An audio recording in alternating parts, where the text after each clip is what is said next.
Let's get to the very latest that is happening over on Twitter with Elon Musk. This is an interesting turn of events. I'm actually curious what Sagar has to say about this one. Please. Okay, put Yeah, let's NBC talk. News up on the screen.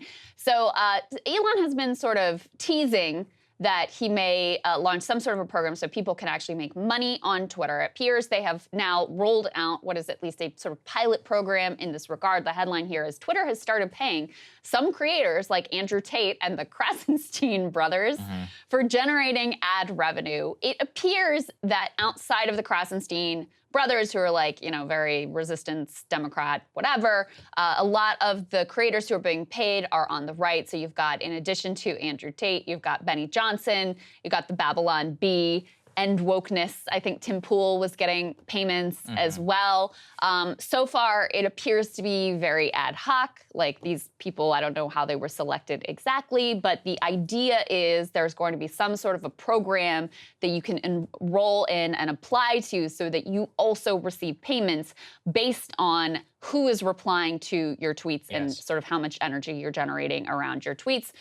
Elon had a little bit to say about this. Let's go ahead and put this up on the screen because, again, it all ties into his blue Twitter checkmark play, which is, you know, now they're not really verified. It's you pay for the check mark. He says that the payouts are not exactly per impression. What matters is how many ads were shown to other verified users. So other people who pay for the check mark, that's what really counts here. Only verified users count, as it is otherwise trivial to game the system with bots. Sagar, your thoughts? Look, I just have to be honest, this is so obviously ad hoc and just not in keeping in any sort of real market competition whatsoever. Because the thing is, Crystal, as you and I know, we don't make our living, luckily, because of our direct subscription program, but we do make money off of CPM ads that are served on the internet. And there is just literally no way that the amount of dollars that we are talking about here if even remotely lines up with the actual market rate for CPM impressions, especially, I know, I'm sorry that I'm using ad type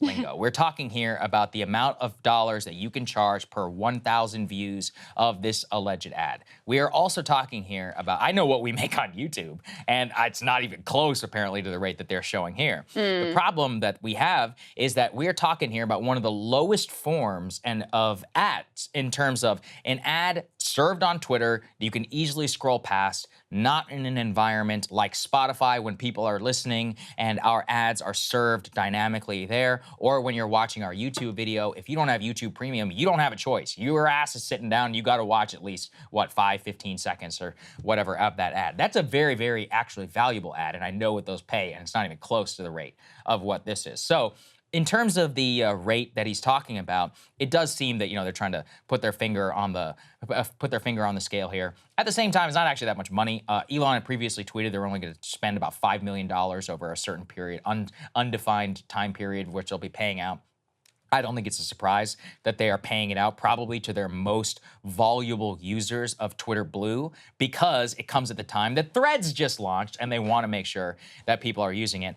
I don't know if I'm special, but I actually started getting ads on my feed from Twitter saying your account was eligible for payouts. Oh, but for real? Because I was wondering, maybe it's me.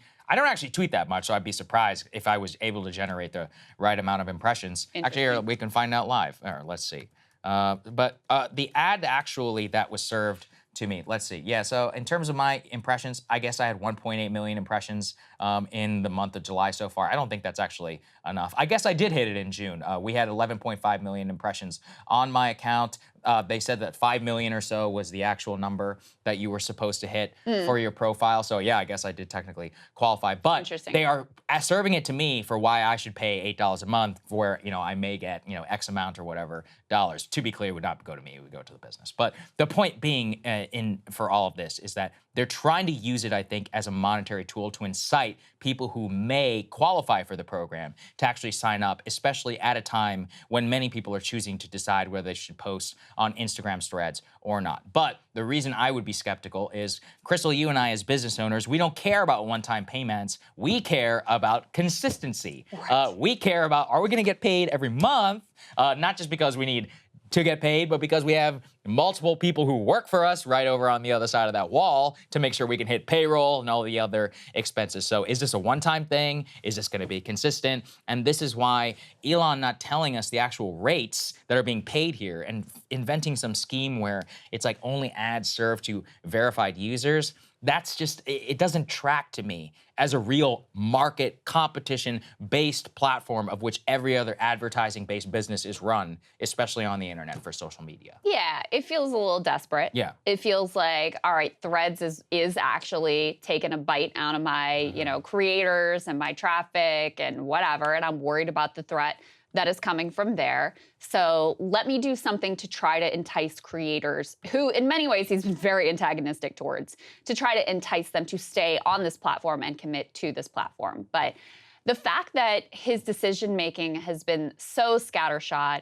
so all over the place, so ad hoc, he announces one thing, he changes it, goes back on it, whatever, it's already a big gamble when you rely on any of these platforms for your revenue, which is why we have got, very strategically tried to make sure that we have multiple streams of revenue and that ultimately we really depend on you guys and not any tech giant, Elon Musk, Mark Zuckerberg, or anyone else for the bulk of our revenue. Because any of these platforms can change what they're doing at a moment's notice. On YouTube, you will recall a while back, this was before we were in the game, they got nervous about political content and they just decided to pull all ads from political content just like that overnight. They could do that again at a moment's notice. So it is always a risk when you're deciding to depend on any one of those platforms. So when you add on top of that, the layer of just erratic behavior and decision-making, and nothing seems thought out. There's no policy in place. There's no clear program. It just adds an additional level of nervousness that is not much to induce a creator to really say, okay, I'm gonna make my living here. I'm gonna depend on this platform. I'm gonna invest my time and my efforts and my creativity into being a creator here because I think this program might pay out for me. I think it would be foolish for anyone to bet that this would be anything sustaining for them over time. No, you're right. I mean, to give you an example of how capricious this is, I did a monologue about the sound of freedom, I think, last week. As of right now, it's got 525,000 views. You and I have not earned $1 off of that video. That video should have earned us a decent sum in terms of creator math. And, if you're a normal person, you don't have access to the direct subscription program that we've set up here in order to support our business. It takes a lot of work to get that amount of views. You never know. It's like a one-off hit every once in a while. Probably one of our most popular videos of this month, and we did not earn a single cent. So that is why you never want to rely on these people for the dollars on this program, and why we're so lucky to have all of you over here. Hey guys, if you like that video, go to breakingpoints.com, become a premium subscriber, and help us build the best independent media organization on the planet. That's right. We're subscriber funded. We're building something new. We want to replace these failing mainstream media organizations. So again, to subscribe, it's breakingpoints.com.